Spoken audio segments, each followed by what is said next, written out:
সুপ্রিয় দর্শক, স্বাগতম জানাচ্ছি সর্বশেষ আপডেট বাংলা সংবাদে। শুরুতেই জানিয়ে দেব সংবাদ শিরোনাম, এরপর থাকছে বিস্তারিত।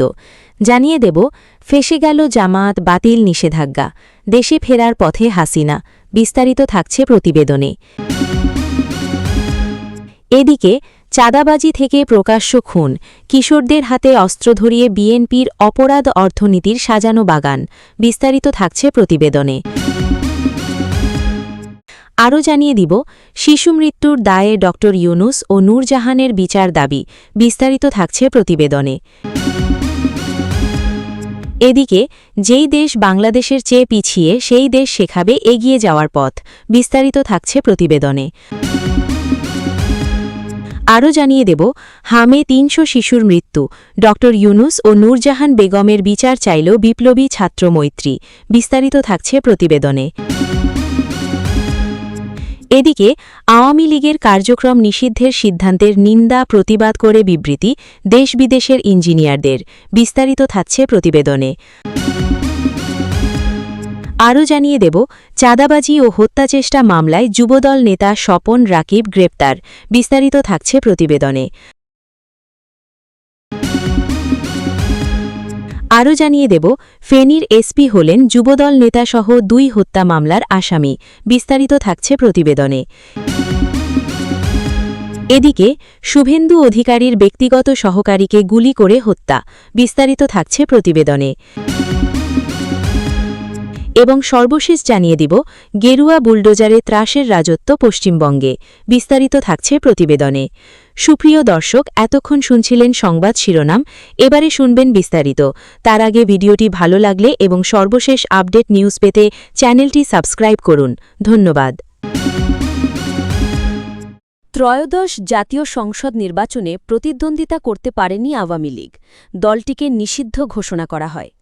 আওয়ামী লীগ যাতে সংসদ নির্বাচনে প্রতিদ্বন্দ্বিতা করতে না পারে তার জন্য পূর্বতন তদারকি সরকার প্রধান মোহাম্মদ ইউনূস এই চক্রান্ত করেছিলেন। তাদের সঙ্গে হাত মিলিয়েছিল হাসিনা বিরোধী দলের নেতারা। তাদের উদ্দেশ্য ছিল একটাই, বাংলাদেশকে স্বাধীনতার স্বাদ পাইয়ে দেওয়া দলটিকে জাতীয় রাজনীতির মানচিত্র থেকে মুছে ফেলা। কিন্তু তারা ভুলে দিয়েছিল এভাবে আওয়ামী লীগের সঙ্গে চক্রান্ত করে বেশি দিন টিকে থাকা যাবে না। বাংলাদেশে পালাবদলের সঙ্গে সঙ্গে জাতীয় রাজনীতির চরিত্র বদলে যায়। বিএনপি নিরঙ্কুশ সংখ্যাগরিষ্ঠতা অর্জন করেছে। তারেক রহমান প্রধানমন্ত্রী পদে আসীন হয়েছেন। বাংলাদেশে ফিরেছে স্বস্তি। ফলে সেই পুরনো প্রশ্নটা নিয়ে ফের জাতীয় রাজনীতিতে আলোচনা শুরু হয়েছে। তবে কি আওয়ামী লীগেরদের আবার জাতীয় রাজনীতিতে সক্রিয়ভাবে অংশ নিতে দেখা যাবে? হাসিনা কি দেশে ফিরতে পারবেন? এই প্রসঙ্গে তারেক রহমানের একটি বক্তব্য তুলে ধরা যেতে পারে। সম্প্রতি একটি গণমাধ্যম থেকে তাকে প্রশ্ন করা হয়, আওয়ামী লীগের নিষেধাজ্ঞার ব্যাপারে তার বা তার দলের অবস্থান কি? তারেক কিন্তু সরাসরি আওয়ামী লীগের নাম উল্লেখ করেননি, তবে জানিয়েছেন তিনি কোনো রাজনৈতিক দলকে নিষিদ্ধ ঘোষণার পক্ষে নন। তখন ধরে নেওয়া হয়েছিল আওয়ামী লীগ জাতীয় রাজনীতিতে ফিরে আসুক, সেটা তারেকও চাইছেন। কারণ জামায়াতের সঙ্গে লড়াই করতে হলে আওয়ামী লীগের মতো একটি শক্তিশালী দলের ছাতার তলায় থাকা জরুরি। একটি বিষয় লক্ষ্য করলে দেখা যাবে বিএনপি ক্ষমতায় আসীন হওয়ার পর আওয়ামী লীগ তাদের বন্ধ থাকা দফতরগুলি খুলতে শুরু করে।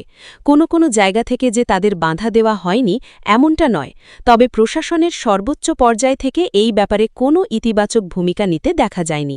ফলে আওয়ামী লীগের বাংলাদেশে ফেরার পথ যে ক্রমেই প্রশস্ত হচ্ছে তা আর বলার অপেক্ষা রাখে না। এই অবস্থায় পদ্মাপাড় থেকে এলো সুখবর। জামাতসহ বিরোধী দলের বিরুদ্ধে গিয়ে আওয়ামী লীগের ওপর থেকে নিষেধাজ্ঞা প্রত্যাহারের ঘোষণা করেছেন বাংলাদেশ জাতীয় সংসদের স্পিকার হাফিজ উদ্দিন আহমেদ। তিনি ছিলেন বিএনপির লোক। স্পিকার পদে নির্বাচিত হওয়ার আগে তিনি দলীয় পদে ইস্তফা দেন। স্পিকার জানিয়ে দিয়েছেন সবাই রাজনীতি করার সুযোগ পাবে। স্পিকারের এই সিদ্ধান্তে আওয়ামী লীগে খুশির হাওয়া, তারা ইতিমধ্যে রাস্তায় নেমে পড়েছে। এই প্রসঙ্গে হাদি হত্যাকাণ্ডের উল্লেখ করতে হয়। পূর্বতন তদারকি সরকার এবং তাদের সঙ্গী সাথীদের দাবি ছিল যে আওয়ামী লীগ সুপারি কিলার ভাড়া করে হাদিকে খুন করিয়েছে, কিন্তু হাদির হত্যাকারী ফয়সাল করিম মাসুদ এবং তার সহযোগী আলমগীর হোসেন ধরা পড়েছে। ফয়সাল সম্প্রতি জানায় যে হাদি হত্যায় জামায়াত জড়িত। তার এই বিবৃতিতে রীতিমতো ফেঁসে গিয়েছে জামায়াত, তারা এখন চুপ।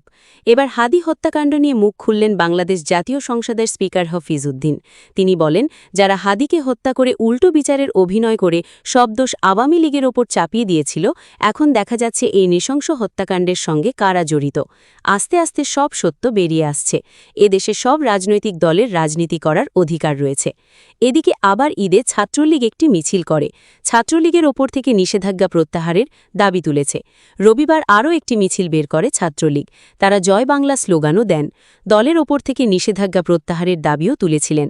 ঢাকা বিশ্ববিদ্যালয়ে ছাত্রলীগ আবার নতুন করে সংগঠিত হতে শুরু করেছে। তাতে রাজধানী ঢাকা এখন যেন এক উন্মুক্ত রণক্ষেত্র। যে শহরকে আমরা নিজেদের আত্মার শহর ভাবি, সেই শহরের অলিগলি থেকে রাজপথ আজ লাল হয়ে উঠছে খুনের রক্তে। প্রকাশ্য দিবালোকে ২৩টি আলোচিত সন্ত্রাসী ঘটনা ঘটল। এর মধ্যে ৭টি নৃশংস হত্যাকাণ্ড। খুনের শিকারদের অধিকাংশই খুন হয়েছেন পেশাদার শুটারদের গুলিতে। যেন সিনেমার কোনো দৃশ্য নয়, এ যেন আমাদের নিত্যদিনের বাস্তবতা। অথচ এই যে মৃত্যুর মিছিল, এই যে টিটন থেকে শুরু করে টেলি সুমন, আরিফ সিকদার কিংবা কামরুল আহসান সাধনের মতো মানুষদের প্রকাশ্যে হত্যা, এগুলো কোনো বিচ্ছিন্ন ঘটনা নয়। এগুলো একটি গভীর রাজনৈতিক পৃষ্ঠপোষকতার স্পষ্ট ছাপ। যে দলটি নিজেদের গায়ে রাষ্ট্র মেরামতের দায়ভার নিয়েছে, সেই দলটির শাসনামলে পুরনো সন্ত্রাসীরা যেন জেলের তালা ভেঙে রাস্তায় নেমে এসেছে। প্রশ্ন জাগে, জিয়া অরফানেজ ট্রাস্ট থেকে ক্রসফায়ারের ভুয়া নাটক মঞ্চায়ন করা এই দলটি কি আবারও অন্ধকার জগতের কারিগর হয়ে উঠল? খন্দকার নাঈম আহমেদ ওরফে টিটনের রক্ত রাজপথ শুষে নেওয়ার আগেই নিয়তি যেন বার্তা দিয়েছিল। গুলশানের সুমন মিয়া, বাড্ডার সাধন, পরস্পর প্রতিশোধের এই চক্র থামেনি একদিনও। ভুক্তভোগী মোহাম্মদ রাজন বলছেন, তার মাথা থেঁতলে দিয়ে মৃত ভেবে ফেলে রাখা হয়েছিল, অথচ আজ পর্যন্ত তিনি বিচার পাননি। এর চেয়ে বড় রাষ্ট্রীয় ব্যর্থতা আর কী হতে পারে? অথচ আমরা দেখছি এই সন্ত্রাসীরা জামিন পাচ্ছে, বিদেশে পালাচ্ছে, আবার বসে বসে খুন করাচ্ছে। কিশোর ছেলেদের হাতে তুলে দেওয়া হচ্ছে আগ্নেয়াস্ত্র। আপনারা কি কখনো ভেবে দেখেছেন, এই যে মিরপুরে ১ কোটি টাকা চাঁদা না পেয়ে ব্যবসা প্রতিষ্ঠানে গুলি করার সাহস, এই যে রায়ের বাজারে ইমন হোসেনকে কুপিয়ে খুন, এর নেপথ্যে কারা?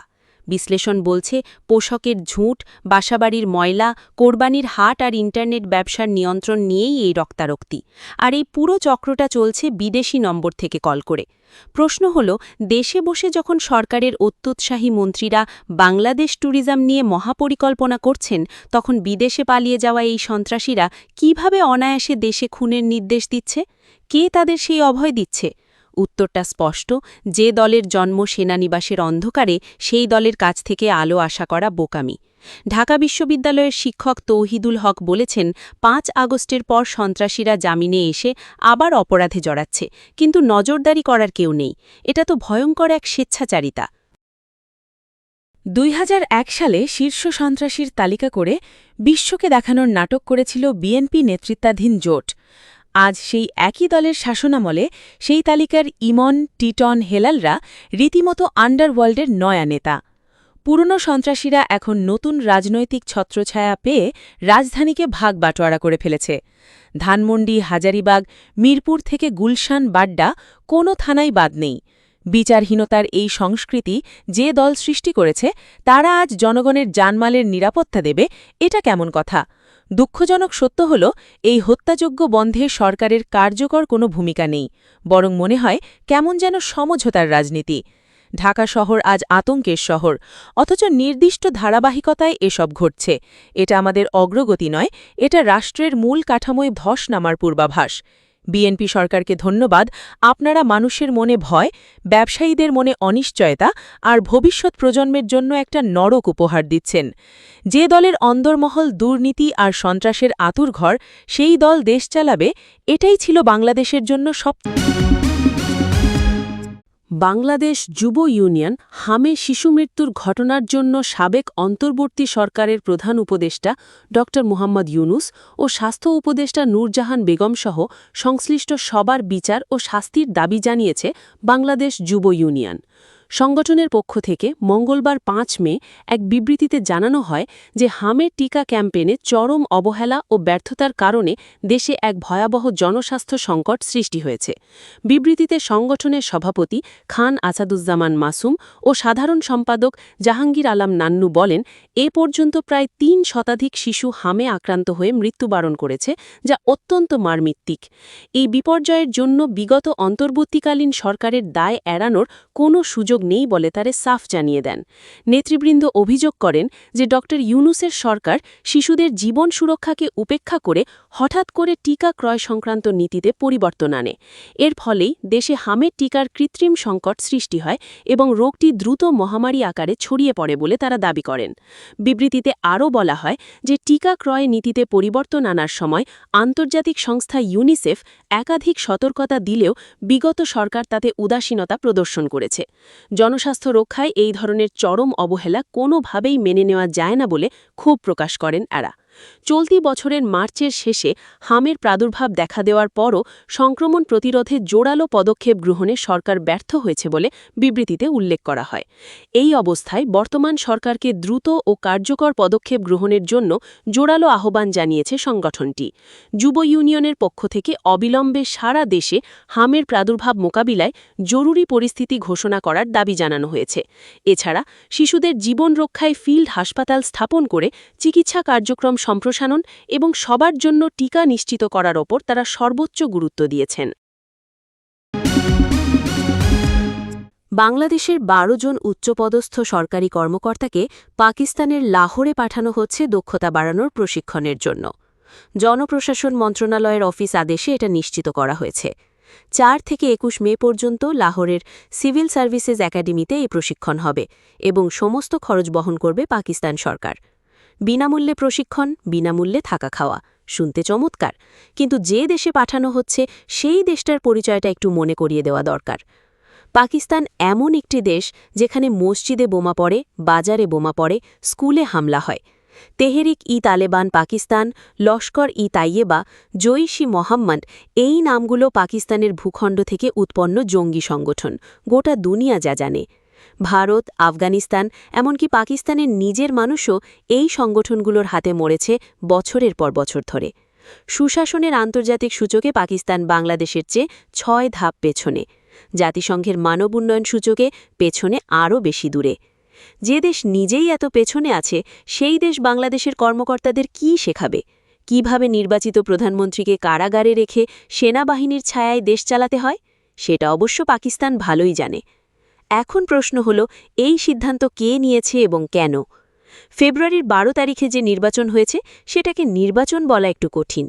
দেশের প্রধান প্রধান রাজনৈতিক দলগুলোকে বাইরে রেখে জনগণের বয়কটের মুখে একটা সাজানো আনুষ্ঠানিকতার মধ্য দিয়ে বিএনপি ক্ষমতায় এসেছে। এই সরকারের গণতান্ত্রিক বৈধতা নিয়ে দেশের বিস্তর মানুষের মনে প্রশ্ন আছে, সেটা এখন আর কোনো গোপন বিষয় না। সেই সরকারই এখন পাকিস্তানের সঙ্গে সম্পর্ক গাঢ় করছে দ্রুতগতিতে। ২০২৪ সালের নভেম্বরে পাকিস্তানি জাহাজ চট্টগ্রামে এলো।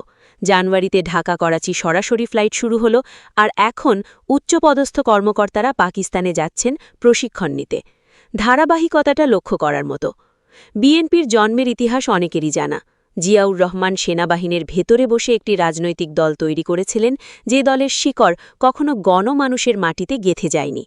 তাঁর আমল থেকেই পাকিস্তানের সঙ্গে সম্পর্ক স্বাভাবিক করার চেষ্টা শুরু হয়েছিল, ৭১-এর গণহত্যার হিসাব নিকাশ এড়িয়ে গিয়ে।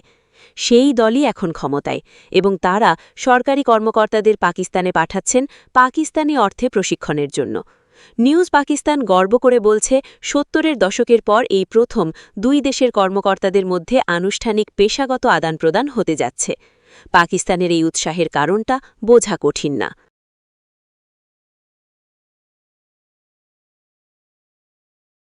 পাকিস্তান এই প্রশিক্ষণের সম্পূর্ণ খরচ দিচ্ছে। বিনামূল্যে কিছু হয় না। এটা রাজনীতির সবচেয়ে পুরনো সত্যি। পাকিস্তান এই বিনিয়োগ করছে কারণ তারা চায় বাংলাদেশের সঙ্গে একটা সম্পর্ক তৈরি হোক যা তাদের কাজে আসবে। আর বিএনপি সরকার সেই সুযোগ দিচ্ছে দুহাত তুলে। এর মধ্যে বাংলাদেশের জাতীয় স্বার্থ কোথায় আছে তা বিএনপির নেতারা সম্ভবত ব্যাখ্যা করতে পারবেন না, কারণ ব্যাখ্যা করার মতো কিছু নেই। যে সরকার জনগণের ভোটে আসেনি, যে সরকারের কাছে জনগণের কাছে জবাবদিহির কোনো বাধ্যবাধকতা নেই, সেই সরকারের পক্ষেই এই ধরনের সিদ্ধান্ত নেওয়া সম্ভব। নির্বাচিত সরকার হলে সংসদে প্রশ্ন উঠত, বিরোধী দল জবাব চাইত, গণমাধ্যম তদন্ত করত। কিন্তু এখন বিএনপির এই মন্ত্রিসভা কার কাছে জবাব দেবে? একটা পাতানো নির্বাচনের মাধ্যমে ক্ষমতায় আসা একটি সরকার স্বভাবতই যা খুশি তাই করতে পারে, কারণ জনগণের ম্যান্ডেটের কোনো বালাই নেই। বাংলাদেশের কর্মকর্তারা পাকিস্তান থেকে কি শিখে আসবেন সেটা জানা নেই, কিন্তু এইটুকু জানা আছে যে দেশ বাংলাদেশের মানুষের উপর ১৯৭১ সালে গণহত্যা চালিয়েছিল, সেই দেশের কাছ থেকে সুশাসনের পাঠ নেওয়া কেবল হাস্যকর না, এটা একটা ঐতিহাসিক সম্মানহানিও বটে। এই বেইজ্জতি করার সাহস বিএনপির আছে, কারণ তাদের ক্ষমতার ভিত্তি তো আর জনগণের সমর্থন না। বিপ্লবী ছাত্র মৈত্রী ঢাকা বিশ্ববিদ্যালয়ের রাজু ভাস্কর্যের পাদদেশে এক বিক্ষোভ সমাবেশের মাধ্যমে দেশজুড়ে হামে অন্তত ৩০০ শিশুর মৃত্যুর ঘটনায় গভীর উদ্বেগ প্রকাশ করেছে। সংগঠনটি এই গণমৃত্যুর জন্য সরাসরি দায়ী করে সাবেক অন্তর্বর্তীকালীন সরকারের প্রধান উপদেষ্টা ড. মুহাম্মদ ইউনুস এবং সাবেক স্বাস্থ্য উপদেষ্টা নূরজাহান বেগমের বিচার ও শাস্তি দাবি করেছে। বিক্ষোভ সমাবেশে নেতৃবৃন্দ উল্লেখ করেন যে হামের টিকাদান কর্মসূচিতে চরম অবহেলা এবং অব্যবস্থাপনার কারণেই দেশে এই ভয়াবহ জনস্বাস্থ্য সংকট তৈরি হয়েছে। তাদের অভিযোগ, ড. ইউনুসের সরকার নিয়ম বহির্ভূতভাবে টিকা ক্রয় নীতিতে পরিবর্তন আনায় দেশে হামের টিকার কৃত্রিম সংকট তৈরি হয় এবং রোগটি দ্রুত মহামারী আকারে ছড়িয়ে পড়ে। বিপ্লবী ছাত্রমৈত্রীর দাবি অনুযায়ী আন্তর্জাতিক সংস্থা ইউনিসেফের বারবার সতর্কতা সত্ত্বেও তৎকালীন সরকার তা উপেক্ষা করে উদাসীনতার পরিচয় দিয়েছে। এই অবহেলার কারণে প্রাণ হারানো শিশুদের মৃত্যুর দায় নিয়ে সংশ্লিষ্টদের বিচার বিভাগীয় তদন্তের আওতায় আনার জোর দাবি জানানো হয়। একই সাথে বর্তমান সরকারকে সারা দেশে হামের প্রকোপ মোকাবিলায় জরুরি পরিস্থিতি ঘোষণা এবং ক্ষতিগ্রস্ত এলাকাগুলোতে ফিল্ড হাসপাতাল স্থাপন করে বাংলাদেশ আওয়ামী লীগের কার্যক্রমের উপর নিষেধাজ্ঞার প্রতিবাদে দেশ-বিদেশের ৫০১ জন ইঞ্জিনিয়ার বিবৃতি দিয়েছেন। শেখ হাসিনার দল বৃহস্পতিবার এক বিবৃতিতে এই কথা জানিয়েছে।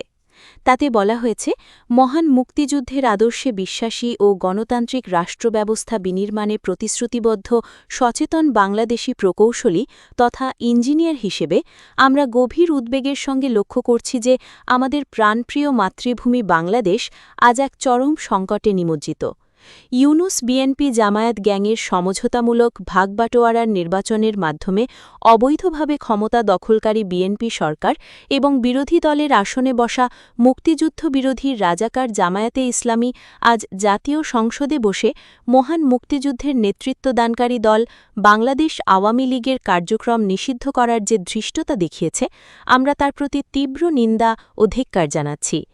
বিবৃতিতে আরও বলা হয়েছে, দেশের ৬০% বেশি মানুষের রাজনৈতিক সমর্থনের প্রতিনিধিত্বকারী দল আওয়ামী লীগকে পরিকল্পিতভাবে রাষ্ট্র ও রাজনীতির বাইরে রাখার যে গভীর ষড়যন্ত্র ইউনিসের নেতৃত্বে মেটিকিউলাস ডিজাইনের মাধ্যমে শুরু হয়েছিল, বর্তমান বিএনপি জামায়াত জোট তাকেই চূড়ান্ত রূপ দিয়েছে সংসদে কালো আইন পাশ করে। ইউনুস আর বিএনপি জামায়াতের পাতানো ভাগবাটোয়ারার নির্বাচনে আওয়ামী লীগকে অংশগ্রহণ করতে না দেওয়ায় দেশের এক বিশাল জনগোষ্ঠী তাদের ভোটাধিকার প্রয়োগ করতে পারেনি। দেশের সিংহভাগ জনগণের মতামতকে সম্পূর্ণ উপেক্ষা করে এবং জনগণের পছন্দ ও ভোটাধিকারের ওপর সেন্সরশিপ চাপিয়ে যে প্রহসনের নির্বাচন মঞ্চস্থ করা হয়েছে, তা কোনোভাবেই দেশীয় ও আন্তর্জাতিক পরিমণ্ডলে গ্রহণযোগ্যতা পায়নি।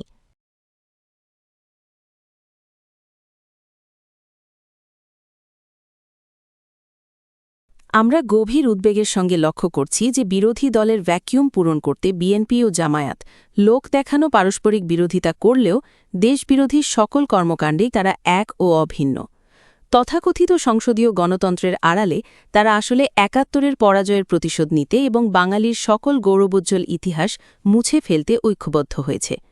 বিএনপি জামায়াতের যৌথ প্রযোজনায় অবৈধ ও অসাংবিধানিক কালো আইনের মাধ্যমে আওয়ামী লীগের কার্যক্রম নিষিদ্ধ করায় বাংলাদেশের আর্থ-সামাজিক ও রাজনৈতিক স্থিতিশীলতা যেমন ক্ষুণ্ণ হবে, তেমনি জাতীয় নিরাপত্তাও মারাত্মক হুমকির মুখে পড়তে পারে। দেশের এই ক্রান্তিলগ্নে অবকাঠামো ও জাতীয় উন্নয়নের কারিগর হিসেবে প্রকৌশলী সমাজ নিশ্চুপ থাকতে পারে না। আমরা মনে করি একটি দেশের উন্নয়ন ও স্থিতিশীলতা নির্ভর করে সুসংহত রাজনৈতিক কাঠামোর উপর। জনগণের প্রতিনিধিত্বকারী বৃহত্তম রাজনৈতিক দল আওয়ামী লীগের কার্যক্রম নিষিদ্ধ করে বস্তুত দেশকে এক চরম অনিশ্চয়তা ও অন্ধকার ভবিষ্যতের দিকে ঠেলে দেওয়া হচ্ছে, যা পেশাজীবী হিসেবে আমাদের চরমভাবে উদ্বিগ্ন করে তুলেছে। মেধা ও শ্রম দিয়ে আমরা যে আধুনিক বাংলাদেশ গড়ার স্বপ্ন দেখি, ক্ষমতাসীনদের প্রতিহিংসার রাজনীতি সেই স্বপ্নের মূলে কুঠারাঘাত করছে। বিবৃতিতে বলা হয়েছে, তাই বাঙালির ইতিহাসের এই সন্ধিক্ষণে আমরা দেশ বিদেশের ৫০১ জন প্রকৌশলী ঐক্যবদ্ধভাবে এই নব্য ফ্যাসিবাদী ও মুক্তিযুদ্ধ বিদ্বেষী সিদ্ধান্তের বিরুদ্ধে তীব্র প্রতিবাদ জানাচ্ছি। তারা আরও বলেছেন, এই অবৈধ নিষেধাজ্ঞা অবিলম্বে প্রত্যাহার করতে হবে, অন্যথায় দেশপ্রেমিক জনতা ও পেশাজীবী সমাজ তাদের অধিকার আদায়ে যে কোনো কঠোর অবস্থান নিতে। সিরাজগঞ্জের রায়গঞ্জ উপজেলায় চাঁদাবাজি, অপহরণ, মুক্তিপণ দাবি ও হত্যাচেষ্টার অভিযোগে দায়ের করা এক মামলায় স্বপন ও রাকিব নামে ২ শীর্ষ সন্ত্রাসীকে গ্রেপ্তার করেছে পুলিশ। বুধবার ভোররাতে উপজেলার ধানগড়া এলাকায় অভিযান চালিয়ে তাদের আটক করা হয়। গ্রেপ্তারকৃতরা হলেন ধানগড়া পৌর এলাকার মৃত আব্দুস সালামের ছেলে ও যুবদল নেতা মোহাম্মদ তৌকির আহমেদ স্বপন, বয়স ৩৯, এবং রণতীথা গ্রামের মোহাম্মদ আমাউল্লার ছেলে মোহাম্মদ রাকিব। পুলিশ ও মামলার এজাহার সূত্রে জানা যায়, বালু ব্যবসায়ী মাহবুবুল আলম শেখের কাছে দীর্ঘদিন ধরে ২ লাখ টাকা চাঁদা দাবি করে আসছিলেন অভিযুক্তরা। গত ২ মে সকালে মাহবুবুল আলম ১ লাখ টাকা নিয়ে বাড়ি ফেরার পথে ধানগড়া বাসস্ট্যান্ড এলাকায় পৌঁছলে সন্ত্রাসীরা তার পথ রোধ করে। এই সময় তাকে মারধর, শ্বাসরোধের চেষ্টা এবং সঙ্গে থাকা টাকা ছিনিয়ে নেয়। এরপর তাকে জোরপূর্বক তুলে নিয়ে গিয়ে বিভিন্ন স্থানে আটকে রেখে অমানবিক নির্যাতন চালায়। একই সঙ্গে পরিবারের কাছে ২ লাখ টাকা মুক্তিপণ দাবি করে। পরে বিষয়টি পুলিশে জানানো হয়েছে। টের পেয়ে বিকেলের দিকে ভুক্তভোগীকে ছেড়ে দেয় তারা।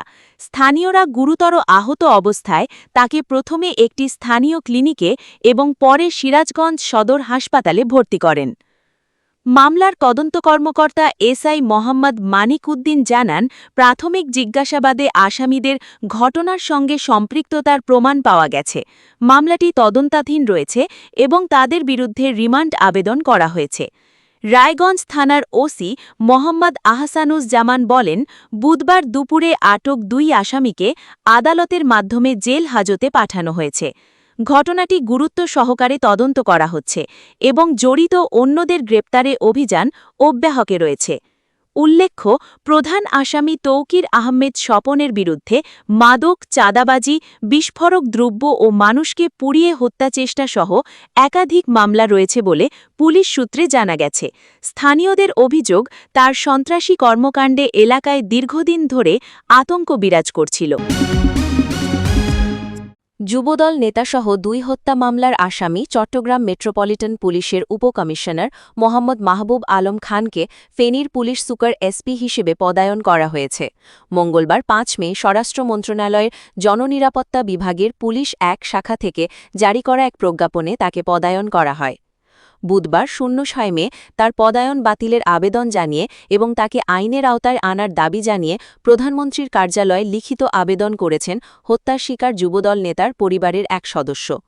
খোঁজ নিয়ে জানা গেছে, আওয়ামী লীগের নেতৃত্বাধীন সরকারের আমলে দীর্ঘদিন চাঁপাইনবাবগঞ্জের অতিরিক্ত পুলিশ সুপার ছিলেন মাহবুব আলম খান।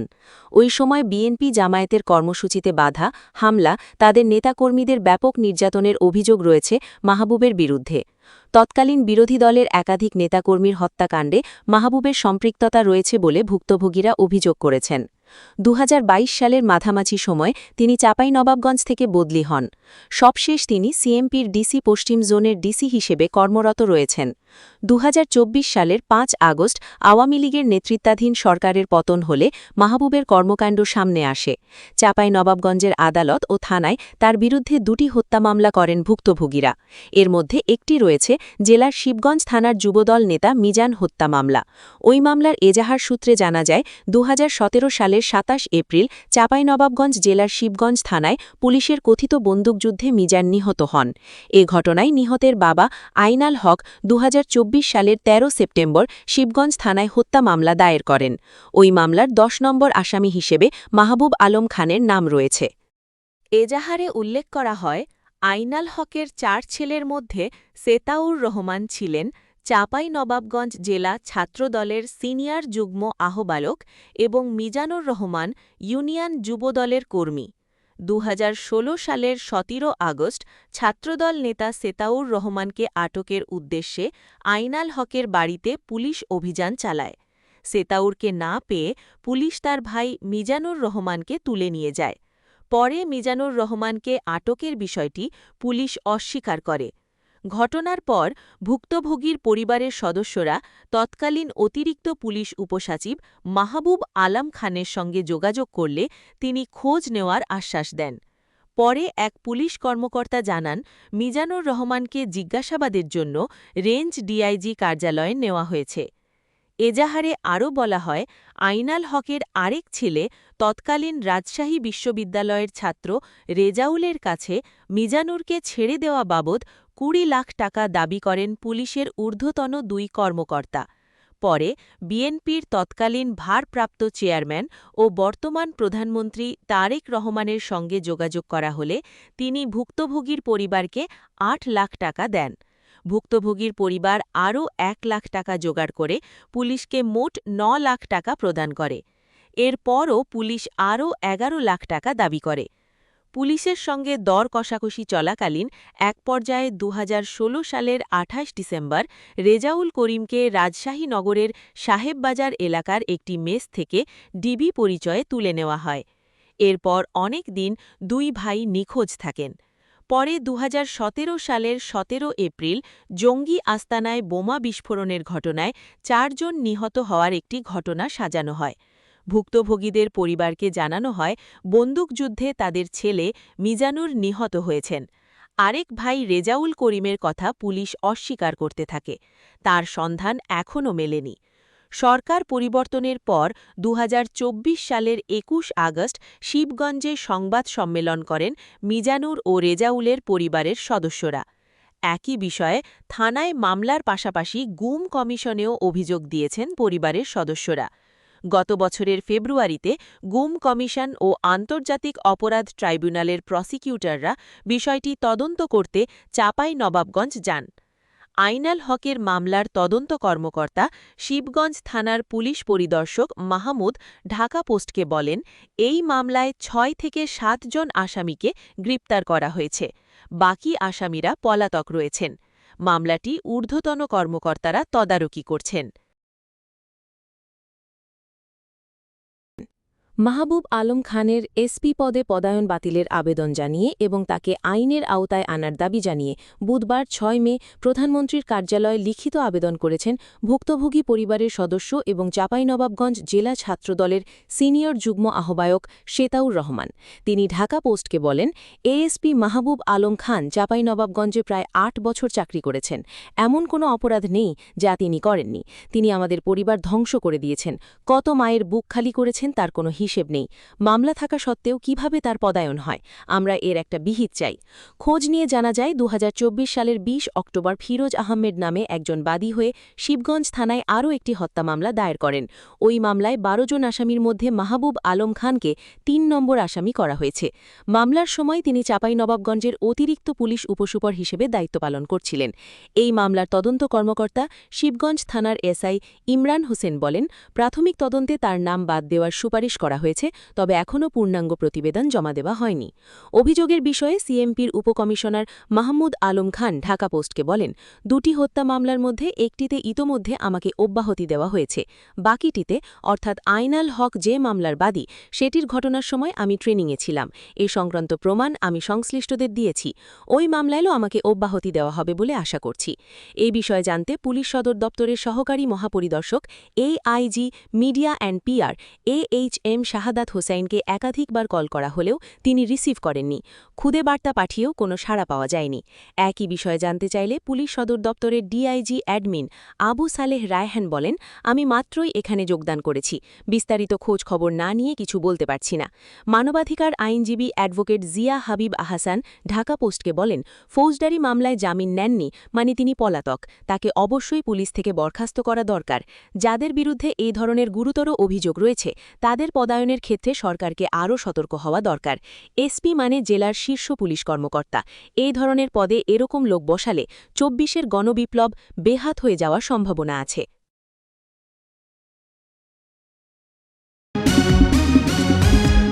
পশ্চিমবঙ্গে বিজেপি ক্ষমতায় আসতেই রাজ্যের আকাশ বাতাসে এখন বারুদের গন্ধ আর বিপন্ন মানুষের আর্তনাদ শুরু হয়েছে।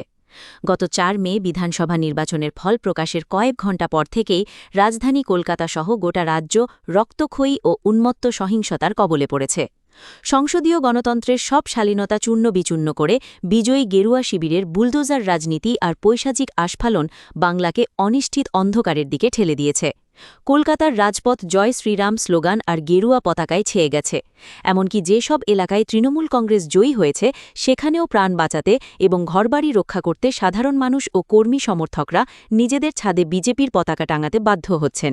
এটি কোনো রাজনৈতিক সমর্থন নয়, বরং পৈশাচিক শক্তির হাত থেকে বাঁচার চরম আকুতি। কলকাতার অন্যতম বড় মুসলিম সমাধিস্থল গোবরা কবরস্থান অঞ্চলে বিজেপি ও জয় শ্রীরামের পতাকা টাঙানো হয়েছে। কলকাতার মেটিয়া বুরুজ, মহেশতলা, তিলজলা ও তপসিয়ার মতো সংখ্যালঘু অধ্যুষিত এলাকাগুলোতে পরিস্থিতি এখন অগ্নিগর্ভ। তৃণমূলের শক্ত ঘাঁটি হিসেবে পরিচিত এই মুসলিম বেল্টগুলোতে বিজেপি বুলডোজার নামিয়ে ত্রাসের রাজত্ব কায়েম করেছে। এ ভয়াবহ রাজনৈতিক পালাবদলের মুখে অ্যান্টালি ও তপসিয়ার সংযোগস্থলে তৃণমূলের দাপুটে নেতা তাবরেজ খান তার অনুসারীদের নিয়ে প্রাণ ভয়ে রাতারাতি বিজেপিতে যোগ দিয়েছেন। অ্যান্টালিতে তৃণমূল জিতলেও তাবরেজের এই দলববেল এবং বিজেপি নেত্রী প্রিয়াঙ্কা টিপ্রেওয়ালকে ফুলের মালা দিয়ে বরণ করে নেওয়ার দৃশ্যটি বুঝিয়ে দেয় যে বাংলার মানুষ আজ কতটা অসহায়। ভুক্তভোগীদের একটাই কথা, পতাকা না টাঙালে যদি বুলডোজার চলে আসে, যান বাঁচানোই এখন বড় লড়াই। গত ২৪ ঘণ্টায় রাজ্যের বিভিন্ন প্রান্তে সংঘর্ষে অন্তত ৪ জনের মৃত্যু হয়েছে এবং আহত হয়েছে বহু মানুষ। কলকাতার বেলেঘাটায় তৃণমূলের পোলিং এজেন্ট বিশ্বজিৎ পট্টনায়ককে ঘর থেকে টেনে বের করে নৃশংসভাবে পিটিয়ে মারার অভিযোগ উঠেছে বিজেপির বিরুদ্ধে। নিহতের পরিবারের দাবি, দরজা ভেঙে ঢুকে তাকে নিষ্ঠুরভাবে মারা হয়েছে, অথচ প্রতিবেশীরা ভয়ে এগিয়ে আসার সাহস পায়নি। পুলিশ এই ঘটনাকে ছাদ থেকে পড়ে মৃত্যু বলে চাপা দেওয়ার চেষ্টা করলেও পরিবারের অভিযোগ এটি একটি সুপরিকল্পিত রাজনৈতিক হত্যাকাণ্ড। রাজধানী কলকাতার বাইরেও হিংসার আগুন ছড়িয়ে পড়েছে। উদয়নারায়ণপুরে যাদববর নামে বিজেপি কর্মীকে পিটিয়ে হত্যার অভিযোগ উঠেছে, অন্যদিকে নানুরে আবির শেখ নামে তৃণমূল কর্মীকে কুপিয়ে হত্যা করা হয়েছে। আসানসোল, বর্ধমান, হুগলি থেকে শুরু করে জলপাইগুড়ি সব জায়গাতেই তৃণমূলের পার্টি অফিস দখল এবং কর্মীর মারধরের খবর আসছে।